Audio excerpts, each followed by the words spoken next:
Hello and welcome to Building Evidence to Increase Rural Success webinar.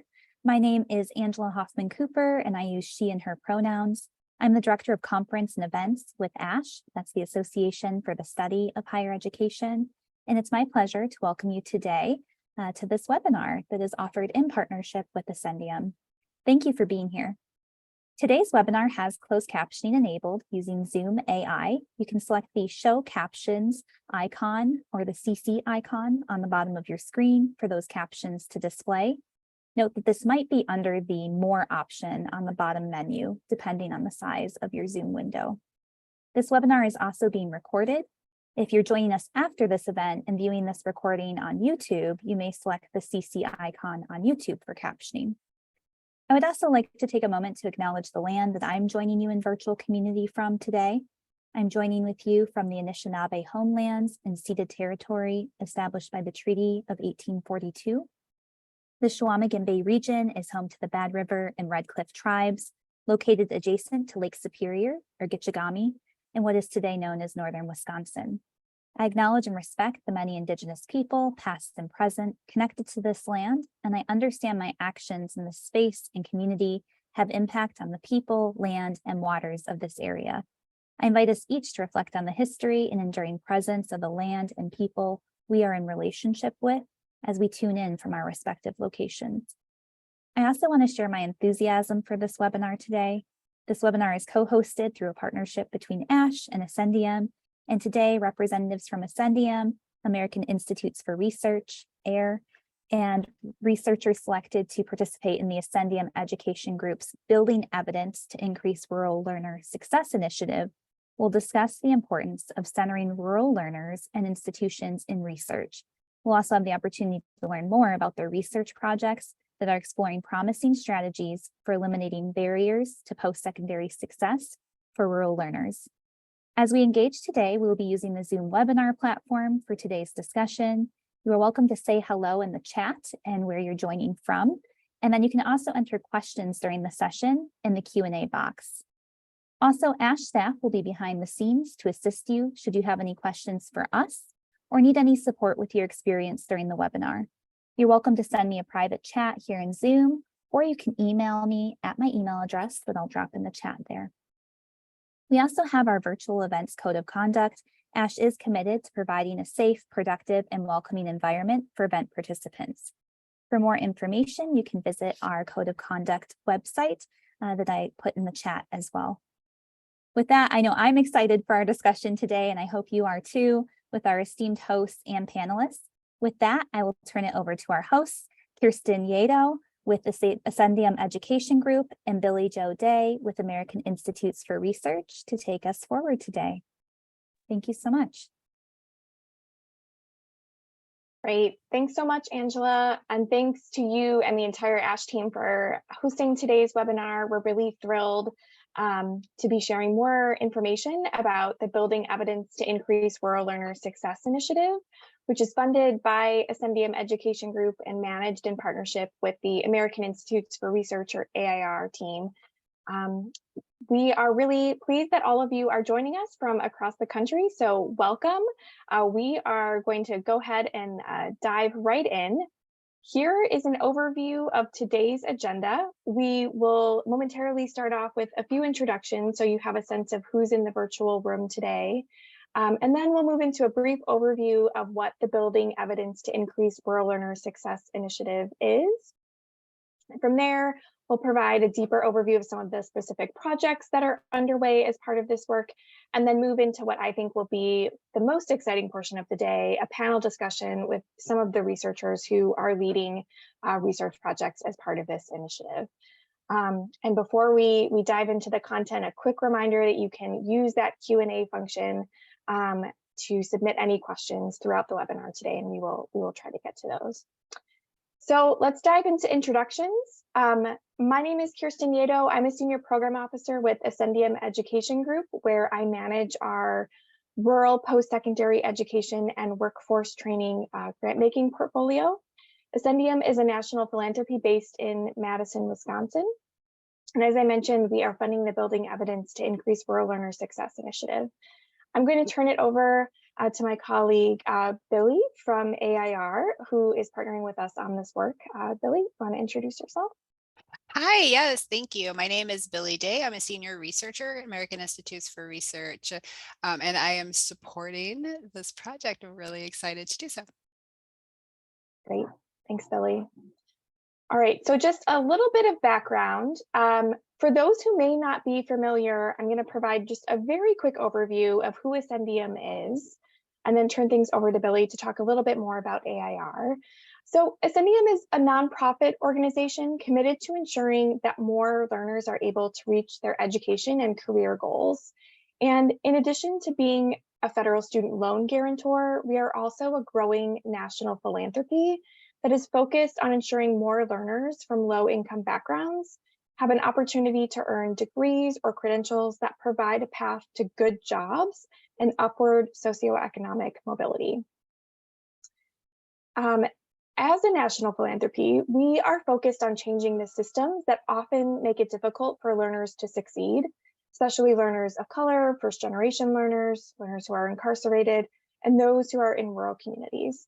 And our investments tend to focus on the levers that you see here on this slide, including evidence building, which is where the Building Evidence to Increase Rural Learner Success initiative fits within our grant-making strategy. We are really thrilled to be managing this research effort in partnership with AIR. So before we go any further, let me just turn things back to Billie for a moment to do a quick overview of AIR and the work that they do. Excellent, thank you. So AIR was founded in 1946 and is one of the world's largest behavioral and social science research and evaluation organizations. Our overriding goal at AIR is to use the best science available to bring the most effective ideas and approaches to enhancing everyday life. So we're really excited to partner with Ascendium on this project to learn more about how to improve outcomes for rural learners and post-secondary institutions. So we're really excited. Thank you, Kirstin. Okay, so we'll take just a few moments to give you a sense of how and why this initiative emerged. So within Ascendium's education philanthropy, we have 4 focus areas that really shape our grant-making strategy. And for the sake of time, I will not go through all of them. You can learn more at our website, ascendiumphilanthropy.org. But one of those 4 priorities is our focus on rural post-secondary education and workforce training. This is a focus area that was launched in 2019, and our decision to focus explicitly on rural learners and communities was very intentional and very much driven by the data. So we know that disparities between rural learners and their urban and suburban peers exist at every point along the post-secondary pipeline, from enrollment to workforce entry.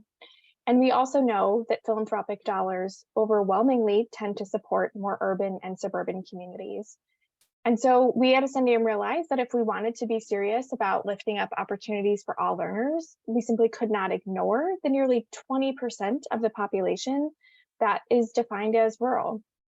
And as we began to connect with researchers and practitioners working in and for rural post-secondary education, we very quickly realized that there is very little evidence about the strategies that uniquely support rural learners from low-income backgrounds in their journey to earn a degree or credential with labor market value. And that focus on labor market value is something that's really important. We want to make sure that these degrees and credentials for anyone, not just rural learners, are really setting learners up to be able to move into good jobs.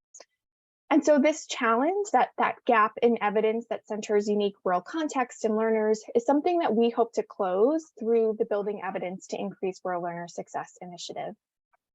So we launched this initiative with 2 goals in mind.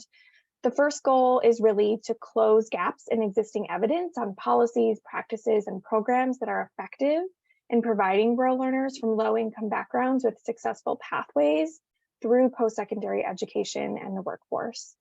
So our goal is to identify projects that really leverage the unique context of rural communities and can contribute to new actionable knowledge on what effective programming could look like.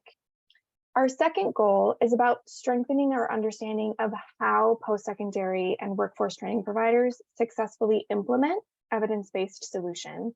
So whereas that first goal is really focused on the what, This second goal really centers the unique environments that rural post-secondary and workforce training providers operate in, and focuses on how organizations can successfully implement student success efforts within those contexts, which often include things like lower population density, more limited resources, and infrastructure constraints. Across both of these goals, we want to ensure that the evidence generated through this work will support key audiences like state and local policymakers, institutional leaders and practitioners, intermediary partners, and funders in their efforts to invest in, adopt, and implement student success strategies that really leverage the strength of rural communities and support rural learners in their journey towards success. So we're really eager to continue connecting with networks like ASH, for example, to lift up the insights and evidence that's generated from this work. With that, I'm going to turn things over to Billie, to talk a little bit more about how the research teams will work together in a collaborative community. Thanks, Kirsten. So in addition to what Kirsten just talked about, AIR and Ascendium are really committed to building a collaborative community that will work together to strengthen rural research. We're really also interested in continuing to build the rural research community. And so in addition to doing these individual projects, we're bringing folks together to collaborate and participate in activities that are designed to foster collaboration and peer learning. So we're really excited to not only learn more about how we can support rural students and rural post-secondary institutions in those pathways that support workforce, but also how do we make sure we have more rural research going on, and to do that is really building that collaborative community. All right. So we want to talk a little bit about the organizations that are receiving funding through this initiative. So Ascendium is really pleased to support 7 organizations with grant funding through their Building Evidence to Increase Rural Learner Success initiative. These partners will generate an array of research that advances the understanding of rural learners and post-secondary education and workforce pathways that best serve them, as Kirstin had noted. So the first one we want to talk about is the Digital Promise Global. So their project will evaluate the effectiveness of the Tennessee Early Childhood Training Alliance and the Child Care Wages Tennessee programs. The findings from this research will seek to highlight practices that successfully support early childhood education providers and capture the perspectives and lived experiences of rural ECE providers and administrators. They're hoping that this research provides insights into how we may close the skill gap in early childhood education in rural communities. So up next is the Georgia State University Research Foundation. This project will examine the impact of an eCampus initiative at the Technical College System of Georgia. This eCampus initiative extends course offerings for rural learners by providing access to the courses in other TCSG institutions outside of the home campus. So researchers are investigating the impact of the eCampus initiative along all stages of the student's experience, from enrollment to the transition to employment. They're hoping this will pinpoint the ways in which the initiative makes a difference in the students' academic careers. Researchers will also look at these outcomes by student subgroup to better understand the ways that the initiative enhances equity and to identify the ways that the initiative can be made more equitable. So next, our third project is the Belk Center for Community College Leadership at North Carolina State University. So this project is a formative evaluation of the Rural College Leaders Program. The Rural College Leaders Program supports 10 rural-serving community colleges in North Carolina to develop the skills necessary with leadership to study and support enrollment, persistence, and completion among historically underserved populations. The researchers will investigate the efficacy of their approaches to help program participants identify and prioritize institutional equity gaps. Participants will also give their experience and the perceived benefits of the program and the successes and challenges that participants face when trying to implement the programming, so these policies. The Belk Center will also assess the impact of the newly implemented policies and practices on student enrollment and retention at the 10 participating rural colleges using administrative data. And lastly, the Urban Institute and the American Indian College Fund. This project will partner with 3 rural-serving tribal colleges and universities and will generate insights from the campuses and students about how colleges and universities can best serve students with child caregiving responsibilities. These insights will be used to inform the refinement of an existing tool, the Family-Friendly Campus Toolkit, and will inform how rural-serving institutions can support family-friendly campuses. All right, so that was really quick. We have 3 additional grantees, but they are here today to participate in the panel and will introduce themselves. But these grantees include the University of Idaho, the University of Washington, and Western Illinois University. All right.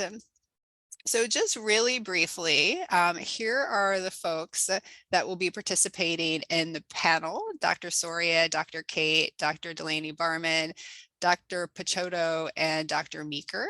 They're going to introduce themselves really quickly. So up first is the University of Idaho. We have Dr. Soria joining us. Dr. Soria. Hi, folks. My name is Krista Soria, and I use she, her pronouns. Today, I'm joining you on the ancestral homelands of the Nez Perce, Palouse, and Coeur d'Alene tribes. Would you like me to share a little bit about my project at this time?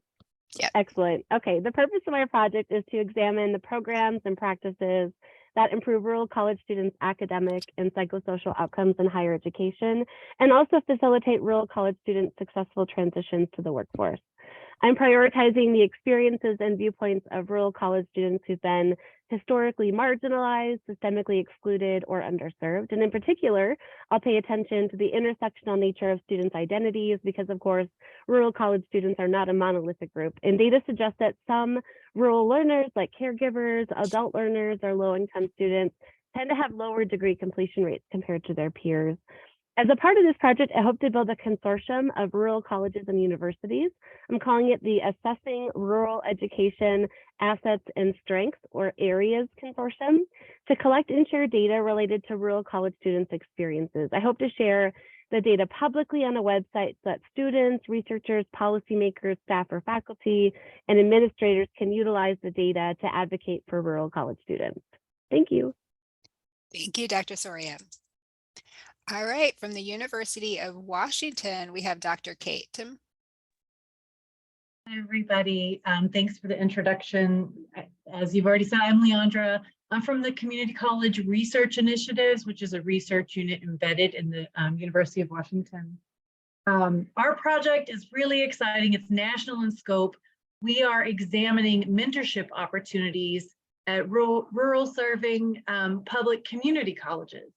And part of the motivation for that study is that, as anyone who's worked in research mentorship knows, the vast majority of the research is based on four-year institutions and urban or suburban institutions. At the same time, mentorship is identified by the Department of Ed, by many granting agencies as a best practice. It's incorporated into many student support programs. And what we're wondering is, what are the opportunities specifically at rural serving institutions, and how are the students experiencing that? Like, are practitioners drawing upon the research that's not based in rural settings and finding that effective? Are they innovating and coming up with things that are adapted to their context? Those are our kinds of questions. The 3-stage study, and the first stage right now, we're looking at a group of 432 public RSIs, looking at like what publicly available information. But in the second and third stage, we are recruiting participants for interviews and focus groups. So if anyone is associated with a rural serving institution, please reach out. I will put my email in the chat. Thank you. Thank you. All right, and next up is Western Illinois University. And we have Doctors Delaney Barman, Picciotto, and Meeker. Okay, hi everybody. I'll actually start with a quick introduction of our program. I'm a professor of multilingual education at Western Illinois University.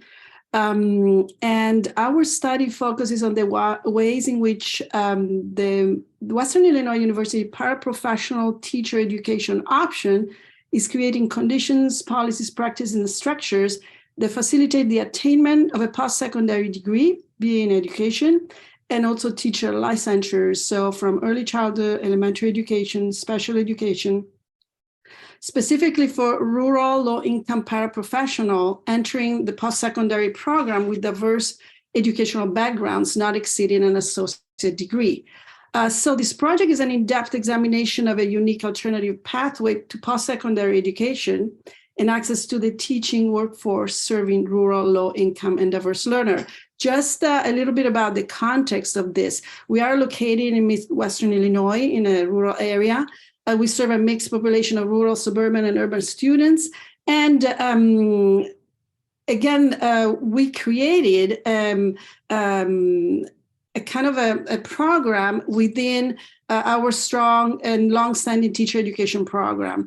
And our study really is focused on solving also or alleviating also the dramatic teacher shortages that we see in Illinois and across the country. And in the meantime, we want to focus specifically on incumbent workers that are in rural areas and mostly female, underpaid, and holding from a GED to an associate degree. So our main research questions are looking at what extent this program, which focuses on non-traditional teacher education students, reduces systemic barriers for rural low-income paraeducators that also include persons of color, multilingual individuals with immigrant refugees backgrounds.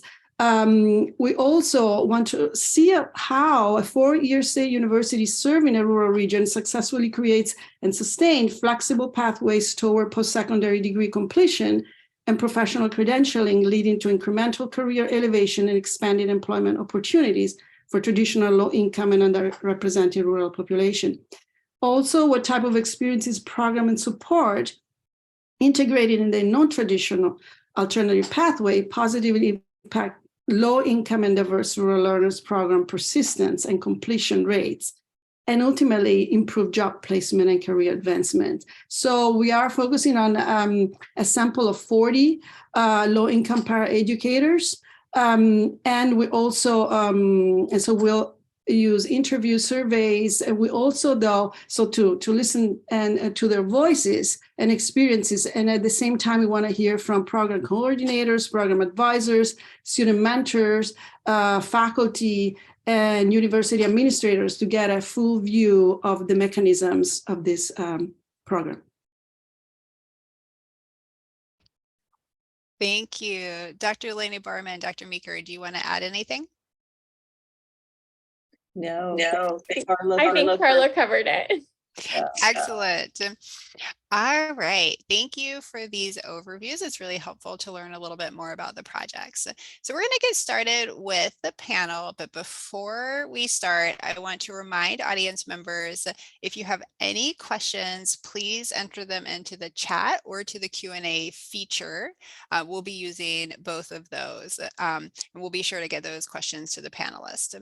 And I know we already had some call out, but if your campus is interested in potentially participating in any of the research highlighted, just drop something in the chat and we'll be sure to follow up. Okay, so as we get started, we have an opening question. As you probably heard, our panelists are taking different approaches to rural research, taking both like a national approach to understand more about like the what is out there and how is it being applied to rural communities, and then like that really local approach to really understand like how is this the problem that we're seeing in rural communities being addressed within a rural and local context.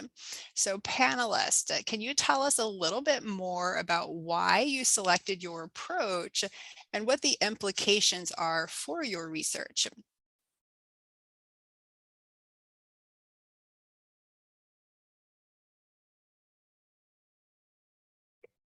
I can start. There are many, I think, implications from this research, but I'll just sort of focus on perhaps two areas. So one is the big why is, of course, rural college students are under-researched in general and under-resourced. And so from my perspective, the two big implications are one, students from rural communities who are attending suburban or urban institutions, right, those institutions will be able to recognize those students as contributing to their diversity in their campuses, develop programs and services to help support those students. And of course, faculty and staff will learn how to better work alongside and support rural learners in those contexts. But then there's also rural colleges and universities, which are underfunded, under-resourced in nearly every way. And so with this information, what I'm hoping to provide is to help rural colleges and universities to receive more attention for their contributions to student success and their contributions to their rural communities as well.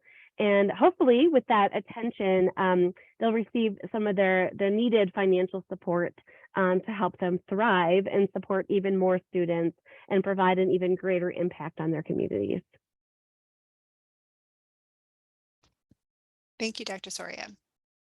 And I'd like to add too that we know that context and place matters, and that focusing on rural areas and on rural institutions, we're going to be able to develop more effective policies and practices for programs, specifically for us in teacher preparation, but just for our communities in general. We know that a lot of the literature is focused on, white, female, middle class, cisgendered, urban populations, and that's not who we are. We're located 40 miles west of the Mississippi River, yet we have, in a district of 6,000 people, we have 20 different languages spoken in the school. And so we have really diverse communities with whom we're working and diverse needs. And we are a rural state, 82 out of our 110 the counties are considered non-metro. So and place matters. Yeah. I'll jump in because I think it's related to the previous, what Gloria just said. So one of the implications of our research is that we're taking a highly studied practice. Mentorship is something that has been really thoroughly studied and looked at in certain contexts. And it's established all these benefits in career development, in post-secondary degree completion, in sense of belonging, like all, a number of like multi-factors of dimensions that provide these benefits. Furthermore, a lot of research has indicated that those benefits are even more for students who have been marginalized in different ways, if they're first generation, if they are BIPOC students, or if they are from a low-income background.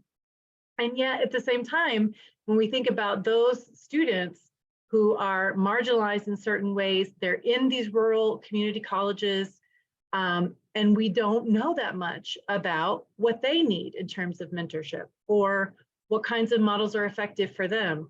We really hope that this will have the product of this research will provide something that will help practitioners and researchers. We suspect there are different strategies just based on our other work and our interaction with rural institutions. And we want to find out, are these innovations something that a very broad audience could benefit from, and also students, of course. Excellent. What I'm hearing as you guys are talking is this idea of really sort of growing our understanding of what does it mean to support rural communities from like a local perspective. And I think Dr. Delaney Barman, Dr. Picciotto and Dr. Meeker are doing this in their work at Western Illinois University, is sort of looking at a problem of practice and thinking like, there's not any good solutions. We're going to have to kind of just figure this out and sort of see what works. And that's one way to sort of generate knowledge, is this idea, like figure it out and then share it more broadly. And Dr. Soria and Dr. Kate, I think sort of the approach that your work is taking is like, so we sort of know this from the research that this is like what is suggested, that what sort of works from the perspective of researchers that are looking at this information within maybe urban or suburban and potentially some rural communities, but maybe not the focal features, but really like thinking, what can we understand from rural communities that have sort of tried to fit that model into their own context, and what are they learning and what are those adaptations? I wonder if you can speak a little bit more to this, like how do we think like this is going to contribute to the field's understanding of the unique needs and experiences of rural learners, but also rural post-secondary institutions and how they navigate this. I mean, this is a common issue, I think, for many rural institutions, this need to take what was designed for somebody else and try to figure out how to support their students and in their communities. If I can just specifically about our program, we are working with districts. So I feel like we have a kind of a multi-pronged type of target in terms of who we want to provide, insights, from our study. And I'm just thinking about, we've started researching and looking at how the coordinators, mentors, faculty are really tackling the connection between what we do and the districts. That's an incredible conundrum, and probably Lindsay can talk a lot about. But basically, it's not just our program in isolation. We are working with incumbent workers, and so we have to really create something unique. Also, in terms of how do we fit the needs of the schools and the districts into the program, in addition to the needs, so rural districts, in addition to the needs of our rural incumbent workers. So it's quite complex in terms of also the layers of policies that we're looking at. It's not just our policies, but the policies of the district, the policies of the state.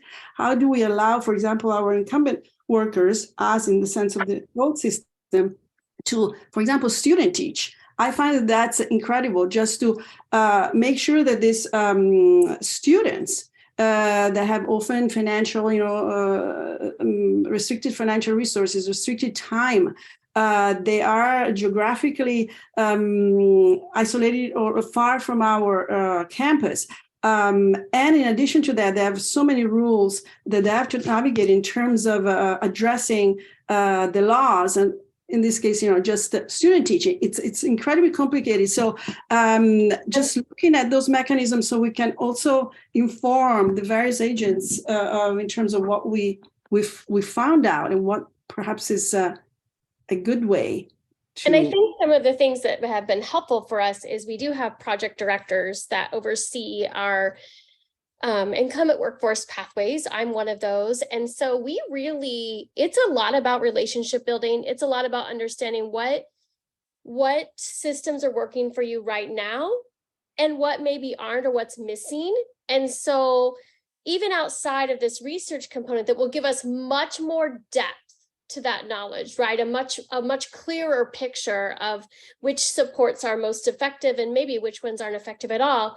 But even prior to this, really having intentional conversations with both our rural students and students outside of rural settings to say, how do we differentiate our services? So our mentoring in our more rural communities, it looks differently than it does in our more urban communities. More virtual time options need to be made available.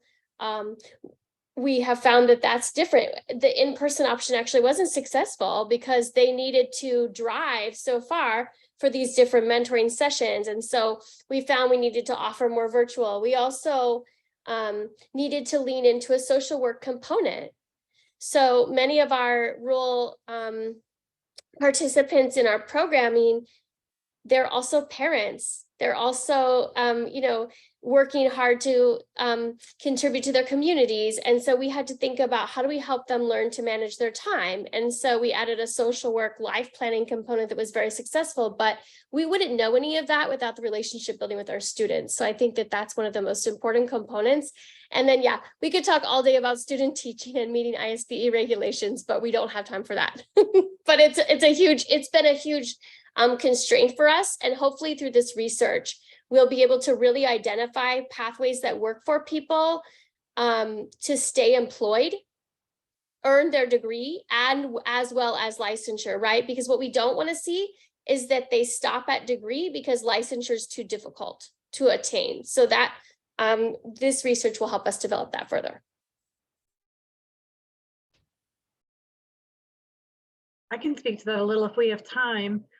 So part of our research project involves interviewing practitioners, including like people who've been mentors, whether they be faculty or staff, people who are directing or coordinating programs that include a mentorship component.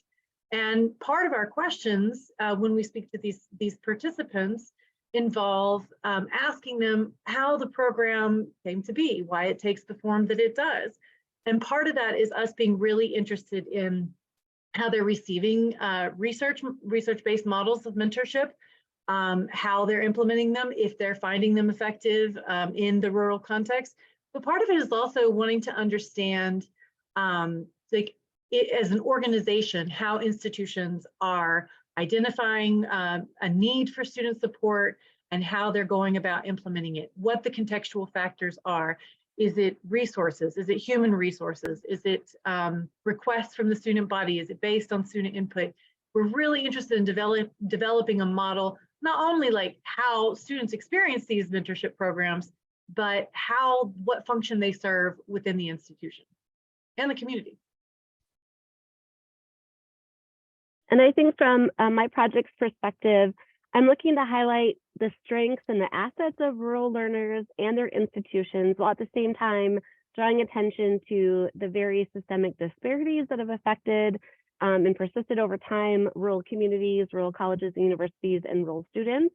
So some of those systemic disparities that I'll be looking at are basic needs insecurity, technology, mental health, belonging, lack of transportation, because while students have, a lot of amazing assets and strengths, and I want to draw attention to those, in the face of, those pretty persistent obstacles and barriers, it can be challenging for them to be successful. So I'm sort of taking a two-pronged approach to what's going well, but then what are those disparities that have persisted, and what does that look like and feel like for students? Thank you. This is really helpful. I am sort of drawn by the connection across these projects of this idea of really uncovering some of maybe the unintentional barriers that exist at institutions of higher education and even workforce pathways, that connection to the state, and really understanding what can be changed to open up these pathways to more students. Dr. Picciotto, I think, and Dr. Meeker, you mentioned when you were sort of describing the work that you guys are doing is really understanding the ways that you have to prioritize the district, the state, the incumbent worker, and some of the requirements on teacher preparation and teacher education programs, and really uncovering what are those barriers that are probably unintentionally placed without really sort of thinking through the through line, and what does that mean for rural communities that are really struggling to figure out how to increase the number of educators in their communities. I just want to say one thing. One thing that is going to be, I think, important is already this grant highlights the importance of this group of students. And so we're very thrilled, that we can do this work, through your support, is that, as you all know, the four-year universities are stuck, seems to me, in a very kind of traditional and unchanged way of looking at recruiting. So it's really the four, and what they really put value on mostly is the traditional four-year undergraduate student. And so in this case, what's very interesting and important to look at in our program is really developing, a program. And again, looking at all these resources, my idea is that how do we use this lens and this study to also show the university that, hey, we need to institutionalize this type of support, and that there is an incredible need, and these students are valuable in every sense, because definitely there is not only there are barriers, and I guess it's a vicious circle, but also there's the this financial and business type of model that looks at this four-year traditional students are the ones that are generating most of the money, and that basically makes also these other students invisible. And financially invisible. Like when we think about like how to leverage those supports, what Carla is saying is so important, because what happens is where the money flows is not into those supports, and then we have to leverage additional sources for blending and braiding of funding in order to make that work. And I think Billie said something important. She said you're leaning into what the district needs and all of those pieces that Carla brought up. And why that's essential is that also we have to have the district level administration, those teams. We're looking at right now in our WIU serving area, 100 positions left unfilled last year, approximately, based on job bank data in areas of special ed, multilingual education, elementary ed. And when we look at that, they're struggling in rural communities even harder than other spaces just to have the basics in place. So then we're leaning into them and we're saying these programs will help to grow more rural teachers. But in the meantime, your incumbent workforce, we have to figure out ways for you to be flexible in your buildings and programs so that they can complete the necessary requirements. But for rural districts that might not have a lot of extra support staff, that can be a dichotomy, right? So we're looking at the structure of that. We have something very exciting coming up of how do we shorten student teaching and block to 8 weeks for high performing students. So we're listening to that. We're hearing them say, we want to support the incumbent workforce member. We also are struggling to have bodies in rooms doing the jobs that we need them to do. So how do we do that collectively while meeting those requirements? That hopefully through this research, we'll be able to establish what we can do as university structures to accompany them and to partner with them in a better way. Yeah, what I'm hearing from everybody is change. Change is essential, but change that's grounded in research and empirical findings, what we're hearing and what we're seeing in rural areas, and how that can inform us in our policy making, and really examining those disparities, but also seeing the assets and understanding how can we harness the energy from all the assets that our rural learners and incumbent workforce bring to the table, like their multilingualism, their cultural insights, all of those things that need to be a greater part of the university and more visible in all of our communities as well. Excellent. Dr. Soria, Dr. Kate, do you want to add anything?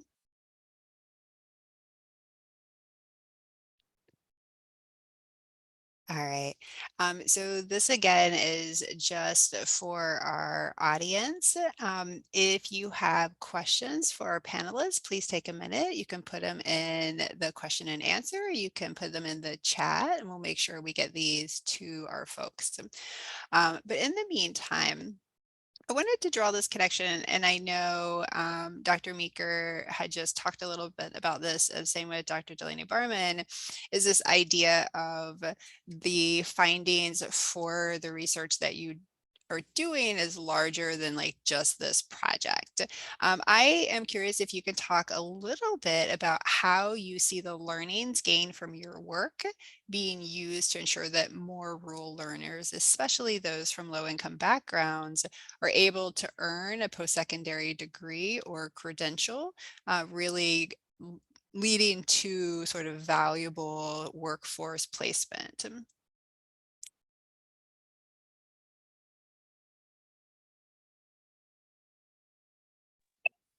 I think some of the ways that we're looking at that right now, we've looked at different program designs across the state, but also nationwide. And we've looked specifically at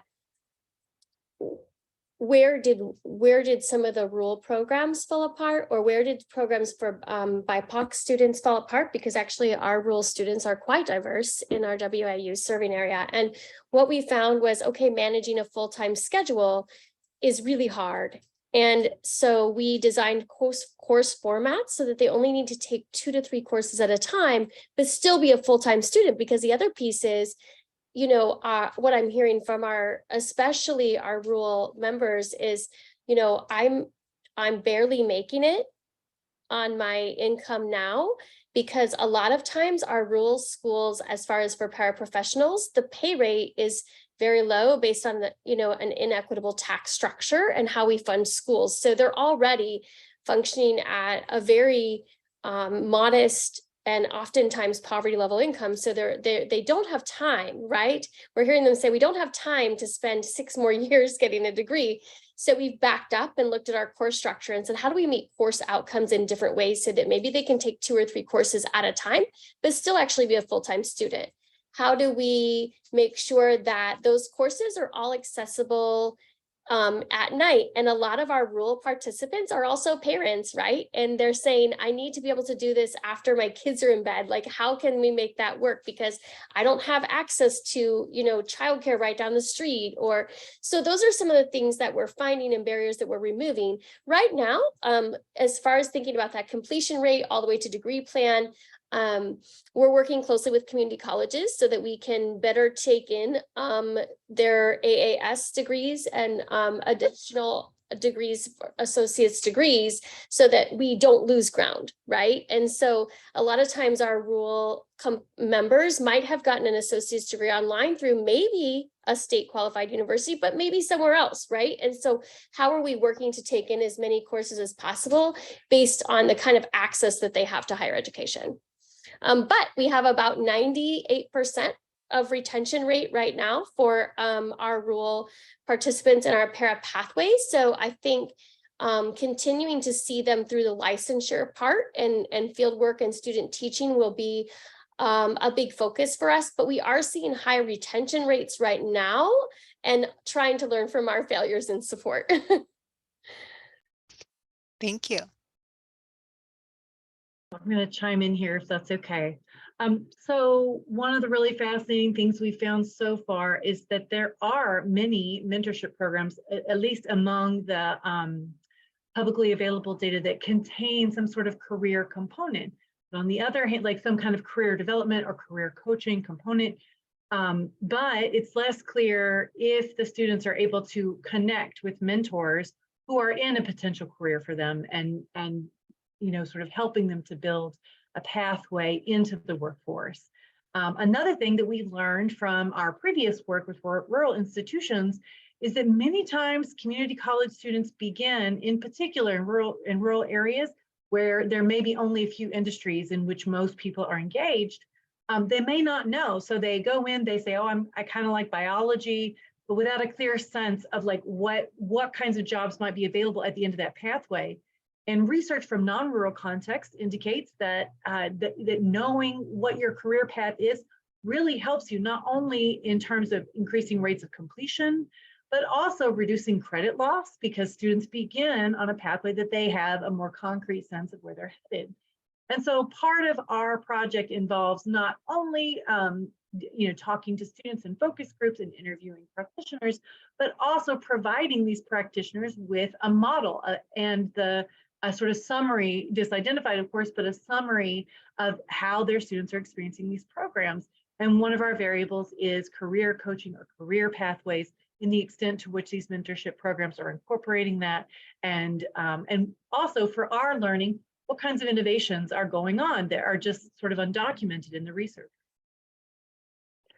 And I can really speak my lived experience into exactly what you just shared, Dr. Kate. So I grew up in a very small rural town in northern Minnesota, about 5 miles south of Canada. My town had about 1,000 people, and we really had 3 industries. We had Polaris, which builds snowmobiles.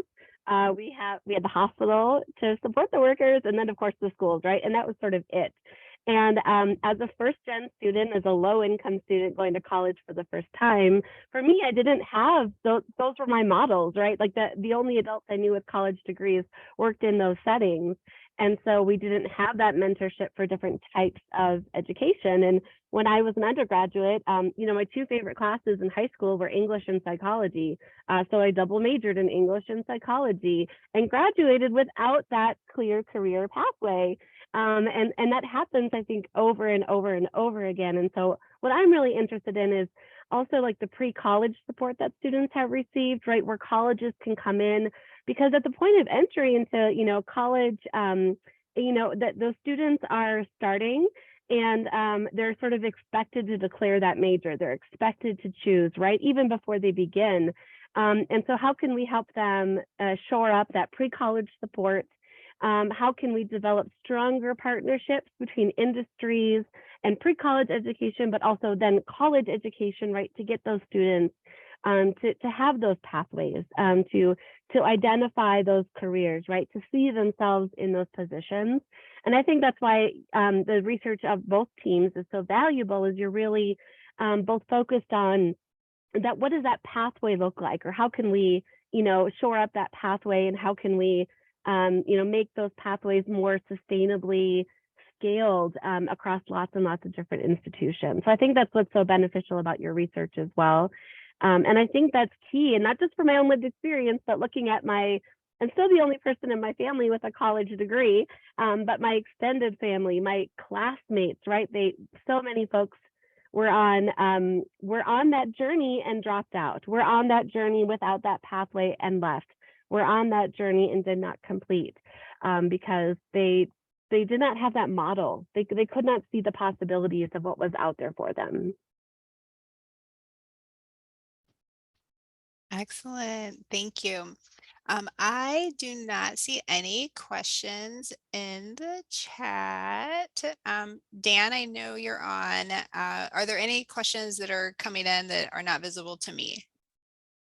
Not that I have seen. Okay, thank you. All right, then I will continue asking my own very interesting questions. All right, so you all are working in rural context. I would love to hear from your perspective as you're doing this work. And I know that we have folks from other rural institutions and other organizations that support rural institutions on the line. I'd love to hear some of the key challenges that you've faced when conducting research in rural areas. And how have you approached these challenges?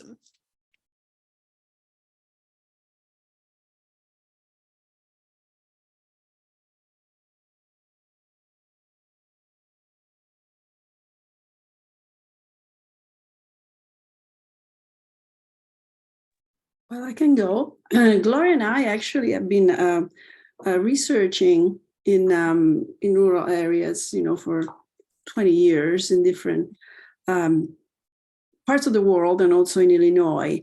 And I would say one of the challenging things is actually accessing the locations. And so, different grants have helped us support, the financial expenses of going to places, staying overnight. And, obviously we also talk particularly about teachers, so educators. So another aspect that it is challenging is really the daily work schedule. You don't have people available until 4:30. And so this is something that is could be, a barrier. Another could be that you might be seen as an evaluator. At the same time, I would like to talk about the rewards. At the same time, teachers and people in the rural areas are not often given an opportunity to provide their voice. So we've, interviewed and worked with the parents, with children, and again, teachers, administrators. And so I think they often welcome the opportunity to talk about it. So it's very rewarding in the end, even though it takes a little longer because you have to, busy organize your work. And this is more, something that I can think about right now. Yeah, I think becoming part of the community where you're working, building those relationships really helps, not only enrich you personally on the personal level, but it gives you greater access to information when you were able to build trust in communities. And like Carla said, oftentimes you are seen as an outsider or as an evaluator. And having done research in Indigenous communities in South America as a non-Indigenous person, I know this firsthand, how this feels and looks, and the importance of spending time and being there and being authentic. And I feel like it has come back, being at a recent graduation and having school secretaries and teachers from rural areas at that graduation come up and hug me and say, "How are you and Carla?" or Lindsay, we love you all and we miss seeing you, or it's great to we know that we've had an impact, and that impact is goes both ways. It's really great to live in rural America and do this work. I'll quickly add that when using existing data, there are multiple and competing definitions, and so that can sometimes be challenging. But working within rural institutions, something that I've definitely observed is folks are stretched thin. It can be challenging to recruit and retain employees. And so many times the folks I work with, and even my own students at the University of Idaho, are wearing, multiple hats, as it were, working multiple jobs, right? Just trying to kind of keep things together at the institution, including students, right? So I feel like just that lack, that persistent, lack of being under-resourced can make it challenging for those individuals to make time to engage in this type of work. Krista, can I chime in on just agreeing with what you just said? This, to me, the challenge is, of course, many, if not all, community colleges struggle with this question of resources, but particularly in this era, and particularly rural serving community colleges are experiencing dips in enrollment in a context of already being underfunded and under-resourced. And that's had an effect on how much time. So we have another program where we work with STEM transfer partnerships, and our rural institutions really, we have this passionate group of people who are dedicated to the project, but just they're wearing so many hats, as you said, Krista, like for them to take on this kind of initiative as well, that is the challenge for them. And of course, that requires from us to find, creative ways to support them to do that work. But then another aspect as this project, the research we're doing and looking at websites, one thing we've really noticed is that if you compare data, like we're seeing how many mentorship opportunities are sort of listed on their website. And then if you look at that institution and like, say, the percentage of BIPOC students or the percentage of Pell eligible students who are enrolled in that institution, you could see a real trend. So like in some institutions, you're gonna have 10, 12, 15 different mentorship opportunities. What is the, you know, based on the description. So there could be a number of things, right? It could be those institutions are better resourced, or have more, I mean, who knows what it is, and they have more programs, or it could be those institutions are not able to, you know, they have the same number of opportunities, but the way they're represented is different. So that question of like being underfunded or under-resourced, or having people just playing so many roles that you, and that can be a good thing, right? Like people have a lot of knowledge about different areas, but at the same time, it can mean that when it comes on to like, you know, contributing to some kind of initiative or research, it's extremely challenging for them. Thank you. And not to cut our discussion short, but I do want to thank our panelists. We really appreciate you joining us today. I want to thank Ascendium and Ash as well. We want to invite you to connect with us. On the screen, you'll see the contact information for Ascendium. Feel free to join the newsletter, the website, email us, connect on social media. The same with AIR. We invite you to participate. We will have a recording that will be available after this. Thank you so very much and have a wonderful afternoon. Thank you.